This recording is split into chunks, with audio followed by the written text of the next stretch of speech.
ഡിവേഴ്സിൻ്റെ വക്കിലെത്തി നിൽക്കുന്നവരാണോ നിങ്ങൾ? അല്ലെങ്കിൽ ഡിവേഴ്സിൻ്റെ പ്രൊസീജിയേഴ്സിലൂടെ കടന്നുപോയിക്കൊണ്ടിരിക്കുന്നവരാണോ നിങ്ങൾ? നിങ്ങൾക്ക് ഒന്നുകൂടി ജീവിതത്തിലേക്കൊന്ന് തിരിഞ്ഞു നോക്കണമെന്ന് ആഗ്രഹമുണ്ടോ?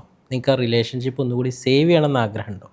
അങ്ങനെ ഉണ്ടെങ്കിൽ ഞാൻ ഈ പറയുന്ന കാര്യങ്ങൾ നിങ്ങളൊന്ന് കേട്ടാൽ സെറ്റാവും. ആദ്യം നിങ്ങൾ ചെയ്യേണ്ടത് നിങ്ങളും നിങ്ങളുടെ ഹസ്ബൻഡും തമ്മിലാണ് പ്രോബ്ലം എന്നുള്ളത് മനസ്സിലാക്കുക. എന്നിട്ട് നിങ്ങൾ തന്നെ അത് സോൾവ് ചെയ്യാൻ വേണ്ടി ശ്രമിക്കുക. ഇതിൽ ഹസ്ബൻഡിൻ്റെ വീട്ടുകാർ നിങ്ങളുടെ വീട്ടുകാരെയൊക്കെ വിളിച്ച് വരുത്തിയാൽ അത് വലിയൊരു യുദ്ധമായി മാറുകയാണ് ചെയ്യുക. കാരണം അവർക്ക് നിങ്ങളുടെ ഇടയിലുള്ള കച്ചറകളെ അറിയുള്ളൂ. നിങ്ങളുടെ ഇടയിലുണ്ടായിരുന്ന നല്ല മൊമെൻറ്റ്സ് ഒന്നും അവർ കണ്ടിട്ടില്ല. നിങ്ങൾ നല്ലൊരു കാപ്പി പോയി കുടിച്ചത് അവർ അറിഞ്ഞിട്ടില്ല. നിങ്ങൾ ഊട്ടിയിൽ ടൂർ പോയി നല്ലൊരു റൂം എടുത്ത് ആസ്വദിച്ച ഫിസിക്കൽ ഇൻറ്റിമസി അവർ കണ്ടിട്ടില്ല.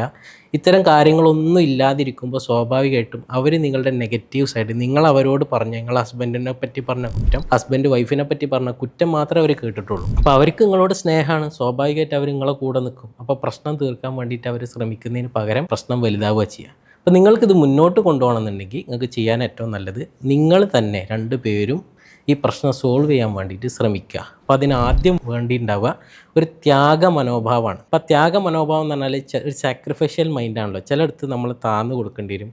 ചിലപ്പോൾ അവരുടെ ഇമോഷൻസാണ് എക്സ്പ്രസ് ചെയ്യുക. ആ ഇമോഷൻസ് എക്സ്പ്രസ് ചെയ്യാനുള്ള ടൈം രണ്ടുപേരും കൊടുക്കുക. എന്നിട്ടൊന്ന് മുന്നോട്ട് പോയി നോക്കൂ, സെറ്റാവും, ഉറപ്പാണ്.